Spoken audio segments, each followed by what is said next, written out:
Saat letusan senapan di Sarajevo memicu reaksi berantai yang menyeret Eropa ke dalam Perang Dunia I, lautan segera berubah menjadi medan pertempuran yang sama mengerikannya dengan jaringan parit di daratan.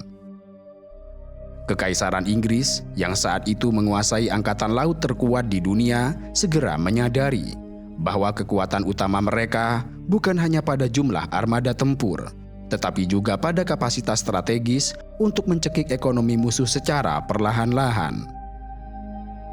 Dengan menerapkan taktik blokade jarak jauh, Angkatan Laut Kerajaan Inggris menutup akses ke Laut Utara dan Selat Inggris, memutus total jalur perdagangan maritim yang menjadi urat nadi kehidupan Kekaisaran Jerman serta blok sentral. Blokade maritim semacam ini belum pernah terjadi sebelumnya terhadap hukum maritim internasional. Pada mulanya, hukum perang laut mengizinkan kapal-kapal dari negara netral untuk terus berdagang komoditas non-militer. Namun, seiring berjalannya waktu, Inggris memperluas definisi barang selundupan. Hingga awal tahun 1915, Angkatan Laut Inggris secara sepihak memutuskan untuk menyita hampir semua komoditas yang berlayar menuju pelabuhan-pelabuhan Jerman, termasuk bahan pangan, obat-obatan, serta pupuk pertanian. Kebijakan tanpa kompromi ini mengubah wajah perang laut dari sekadar pertempuran antar armada militer menjadi sebuah senjata kelaparan yang ditujukan untuk melumpuhkan populasi sipil. Bagi Kekaisaran Jerman, blokade ini menjadi bencana demografi dan krisis ekonomi yang merayap dengan sangat pasti.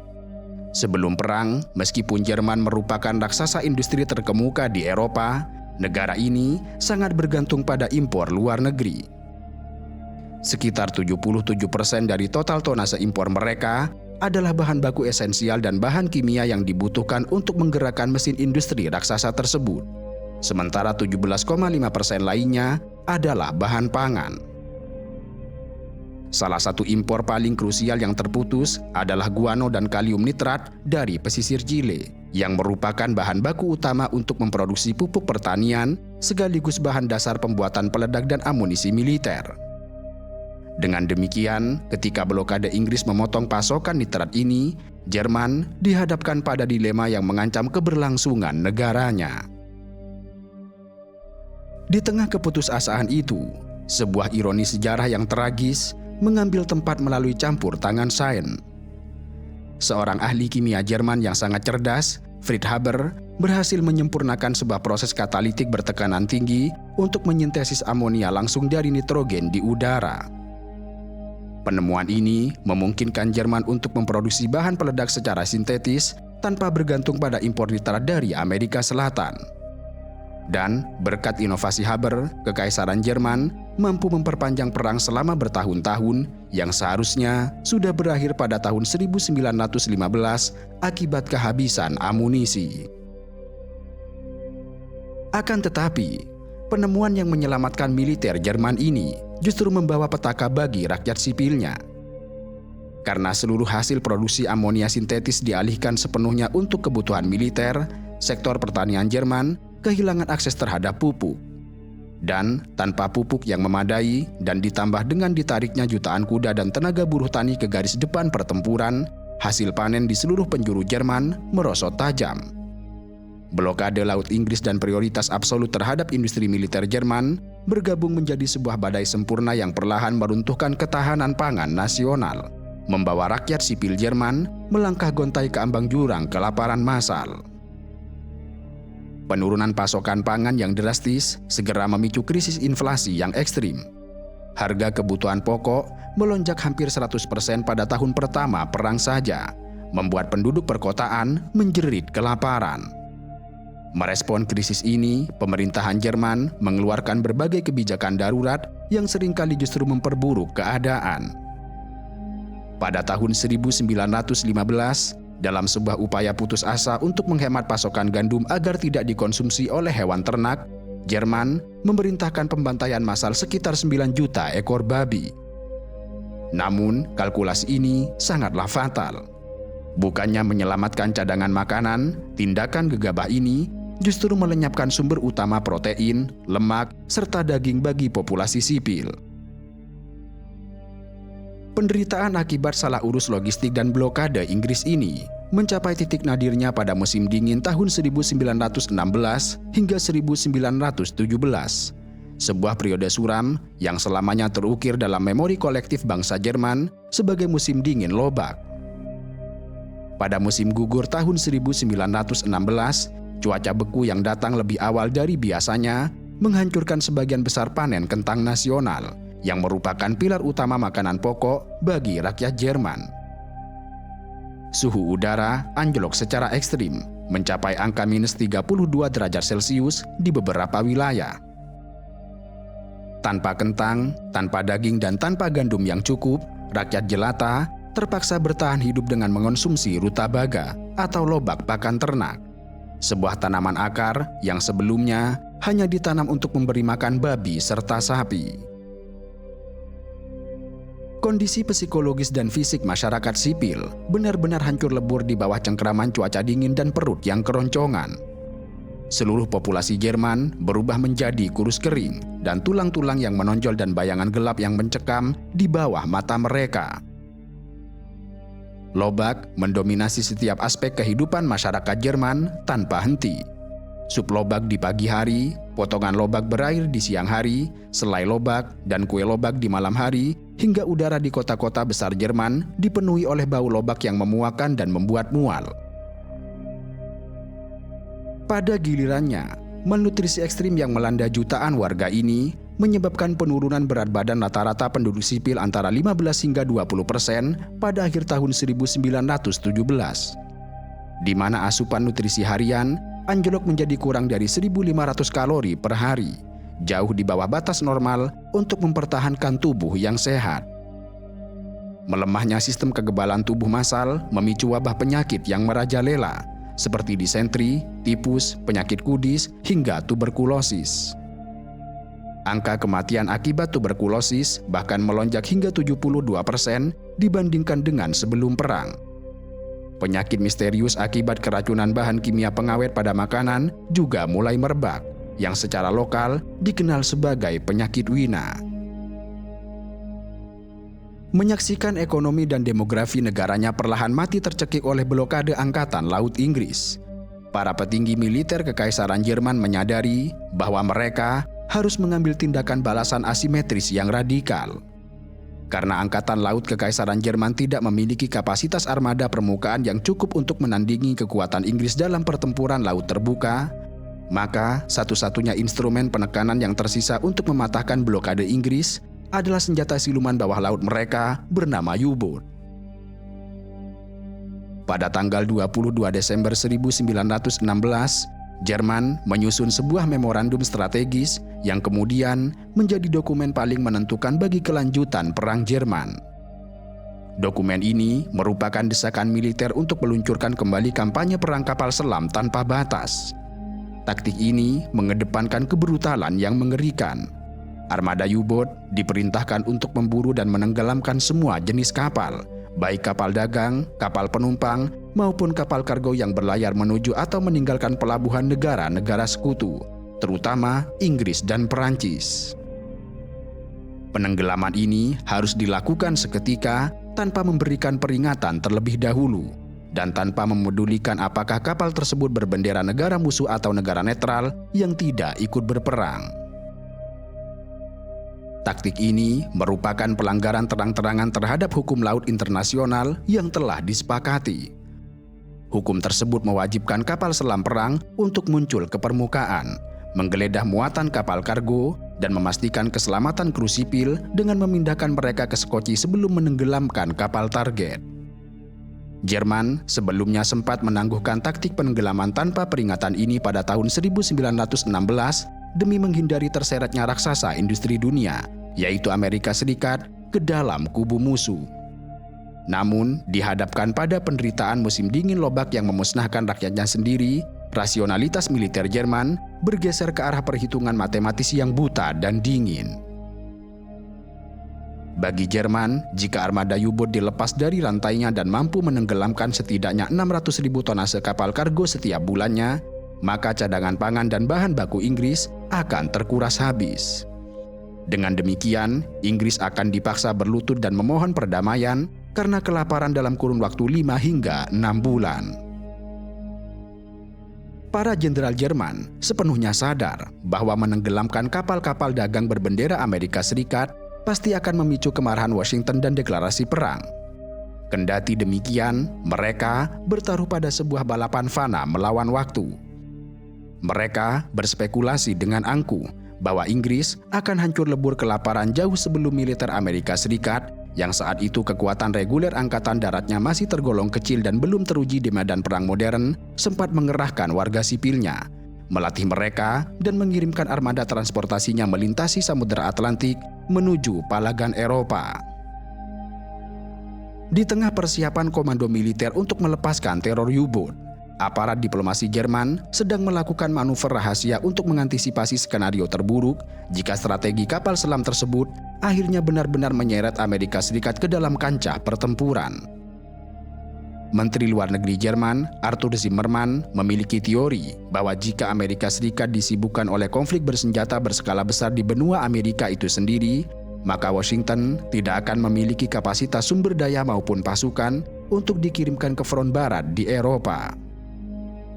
Maka, berangkat dari tesis tersebut, ia merancang sebuah konspirasi geopolitik yang sangat ambisius dan berani, yang pada akhirnya justru menjadi blunder paling fatal dalam sejarah diplomasi modern. Pada tanggal 9 Januari 1917, Kaisar Wilhelm II secara resmi mengeluarkan titah mematikan tersebut. Kampanye ini resmi diaktifkan kembali pada 1 Februari 1917. Dan seketika itu juga, lautan berubah menjadi arena penjagalan. Serangan yang menyusul benar-benar brutal dan mematikan. Kapal-kapal selam Jerman bagaikan kawanan predator tak terlihat yang mengintai di perairan gelap Samudra Atlantik dan Laut Mediterania. Kapal-kapal dagang dari berbagai negara, baik milik sekutu maupun negara netral yang sedianya hanya mengantarkan pasokan sipil, ditorpedo tanpa belas kasihan. Bahkan, kapal rumah sakit dan kapal-kapal netral yang membawa bantuan kemanusiaan ke Belgia yang kelaparan tidak luput dari kehancuran tidak terduga. Di sisi lain, pada pertengahan Januari 1917, Zimmermann memerintahkan pengiriman sebuah pesan rahasia yang telah dienkripsi menggunakan kode tingkat tinggi kepada Duta Besar Jerman di Washington, untuk kemudian diteruskan kepada Duta Besar Jerman di Meksiko. Pesan telegram sepanjang 186 kata itu berisi usulan pembentukan aliansi militer strategis antara Kekaisaran Jerman dan Meksiko, yang baru akan diaktifkan secara otomatis jika Amerika Serikat berani mendeklarasikan perang terhadap Jerman. Kemudian, sebagai imbalan atas partisipasi militer Meksiko dalam memerangi Amerika, Jerman berjanji akan memberikan dukungan finansial tanpa batas dan mendukung Meksiko sepenuhnya dalam upaya merebut kembali wilayah Texas, New Mexico, serta Arizona. Wilayah-wilayah yang pernah lepas dari tangan Meksiko 7 dekade sebelumnya dalam Perang Meksiko-Amerika Serikat tahun 1846 hingga 1847. Lebih jauh dan tidak kalah liarnya, Zimmermann juga memerintahkan agar Presiden Meksiko bertindak sebagai inisiator untuk membujuk Kekaisaran Jepang agar membelot dari pihak sekutu dan bergabung dengan blok sentral. Kalkulasi Zimmermann sebenarnya berpijak pada fakta real bahwa hubungan diplomatik antara Amerika Serikat dan Meksiko saat itu memang sedang berada pada titik didih. Hanya beberapa waktu sebelumnya, ketegangan perbatasan memuncak ketika militer Amerika Serikat meluncurkan ribuan tentara melintasi perbatasan negara berdaulat Meksiko untuk memburu tokoh revolusioner Pancho Villa. Zimmermann merasa yakin bahwa sentimen anti-Amerika Serikat yang mendidih di Meksiko akan membuat mereka menyambut hangat tawaran aliansi dari Berlin. Namun, Zimmermann membuat asumsi yang sangat mematikan. Ia meyakini bahwa saluran komunikasi diplomatik rahasia miliknya tidak dapat ditembus. Ia tidak menyadari bahwa sejak bulan-bulan awal peperangan pada tahun 1914, Angkatan Laut Inggris dengan cepat dan senyap telah memotong jalur kabel telegraf transatlantik milik Jerman. Tindakan ini memaksa Jerman untuk bergantung pada saluran komunikasi melalui kabel telegraf milik negara-negara netral, di mana kemudian tindakan ini memaksa Jerman untuk bergantung pada saluran komunikasi melalui kabel telegraf milik negara-negara netral. Bahkan, meminjam jalur transmisi diplomatik Amerika Serikat sendiri yang berbasis di Washington dengan dalih mengirimkan pesan-pesan negosiasi perdamaian. Di balik layar, tanpa pernah dicurigai oleh pihak Jerman, Divisi Intelijen Sinyal Rahasia dari Angkatan Laut Inggris yang dikenal luas sebagai Rum 40 telah lama menguasai seni memecahkan sandi musuh. Mereka telah mengantongi akses ke buku kode diplomatik dan Angkatan Laut Utama Jerman. Ketika Rum 40 mencegat pesan tersebut dan mulai mendekripsi kodenya pada Februari 1917, mereka menyadari bahwa mereka baru saja menemukan alat intelijen paling berharga di abad ke-20. Dokumen ini memiliki daya ledak politis yang cukup kuat untuk menyeret Amerika Serikat ke dalam medan tempur. Akan tetapi, intelijen Inggris harus merancang sebuah skenario penyerahan dokumen yang sangat rapi.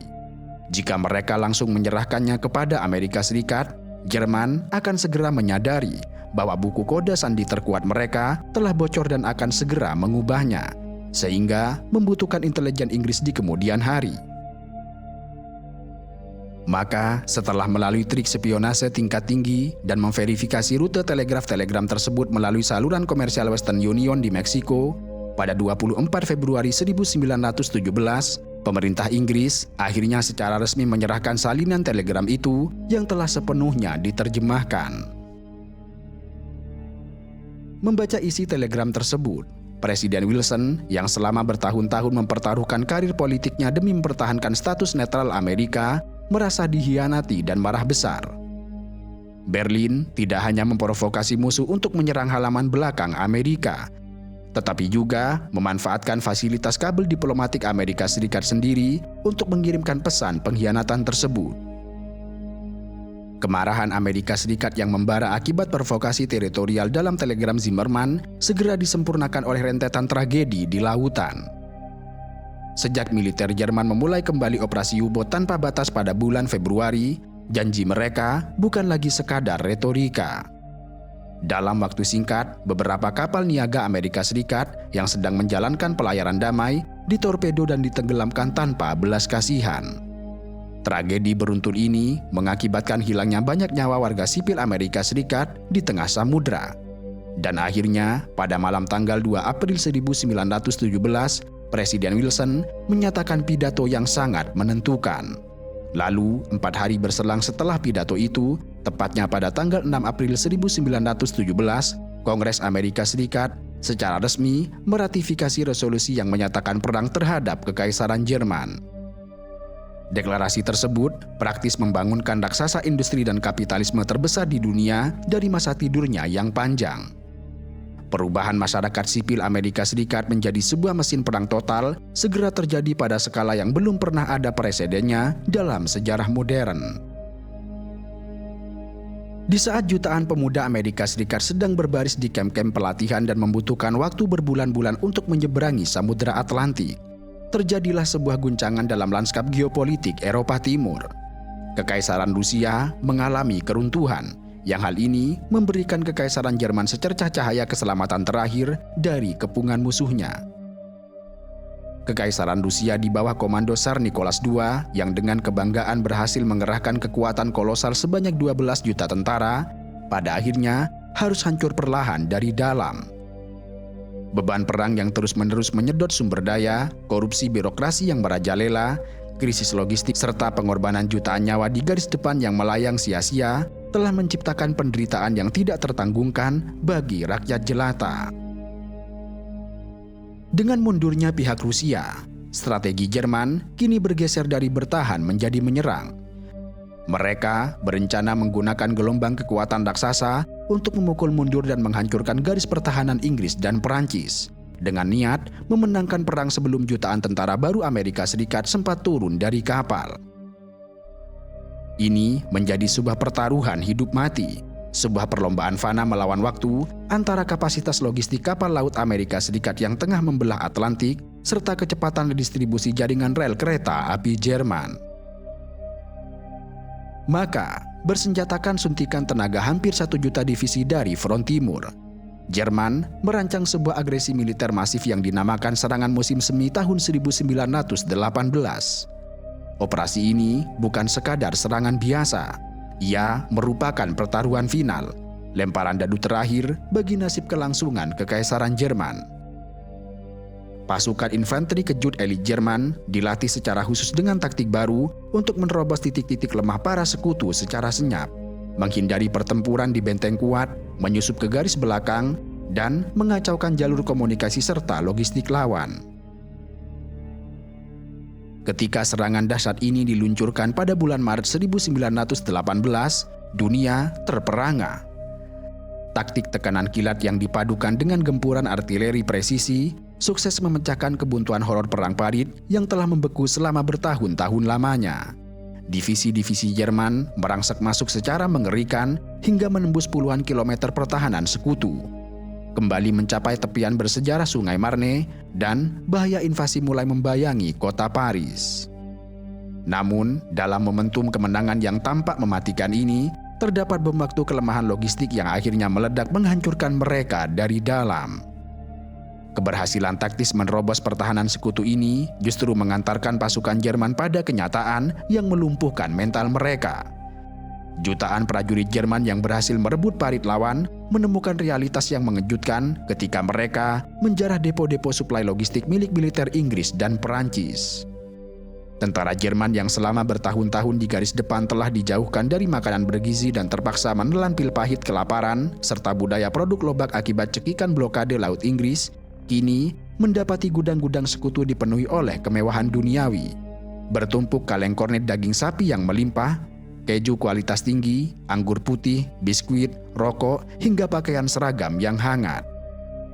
Terkejut, tergiur sekaligus dikuasai oleh rasa lapar yang telah bersemayam bertahun-tahun, kedisiplinan militer Jerman mendadak runtuh. Kemajuan kilat pasukan elit ini secara otomatis terhenti secara sporadis di berbagai titik, karena para prajurit yang kelaparan lebih memilih untuk makan dengan rakus, minum hingga mabuk, dan menjarah persediaan musuh daripada mematuhi perintah untuk terus menghancurkan celah pertahanan lawan. Peristiwa tragis ini membuktikan secara nyata bahwa sistem pengepungan dan penipisan nutrisi dari blokade Inggris telah berhasil menguras habis stamina dan moral tentara Jerman, melumpuhkan kekuatan serang mereka dari dalam. Pada detik-detik paling kritis di mana moral dan tenaga dorongan pasukan Jerman mulai kehabisan nafas, balapan waktu akhirnya dimenangkan oleh pihak sekutu. Ratusan ribu tentara segar dari Amerika Serikat mulai diterjunkan langsung ke garis depan pertempuran yang berasap. Awalnya, kemampuan tempur pasukan Amerika Serikat yang belum pernah memiliki pengalaman perang modern sempat diragukan dan dipandang sebelah mata oleh perwira militer Inggris maupun Perancis.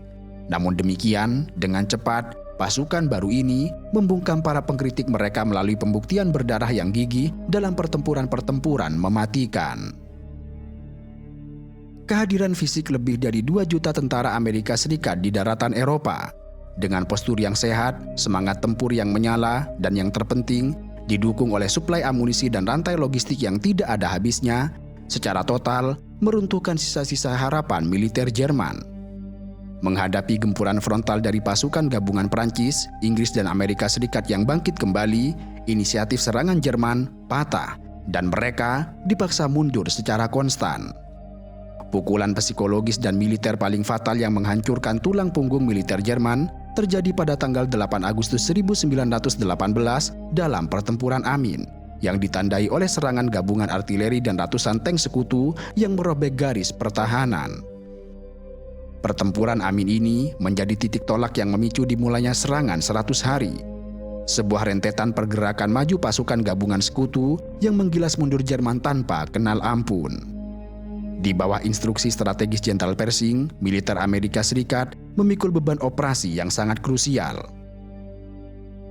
Pada bulan September 1918, Pershing mengambil alih komando langsung atas tentara pertama Amerika Serikat yang terdiri dari lebih 500.000 prajurit untuk membersihkan kantong pertahanan kuat Saint-Mihiel yang telah dikuasai musuh selama 3 tahun. Operasi militer ini sukses menjadi ofensif mandiri terbesar yang pernah dipimpin Amerika Serikat hingga saat itu. Dan tanpa memberikan waktu bagi musuh untuk bernafas, Kemenangan di San Mihiel langsung disambung dengan kampanye pertempuran brutal melintasi hutan lebat dan medan terjal yang berlangsung selama 47 hari berturut-turut. Meskipun operasi ini menelan jumlah korban jiwa yang luar biasa besar di pihak Amerika Serikat, tekanan tanpa henti tersebut sukses membongkar sistem benteng lapis baja Jerman yang selama ini dianggap tidak bisa terkalahkan.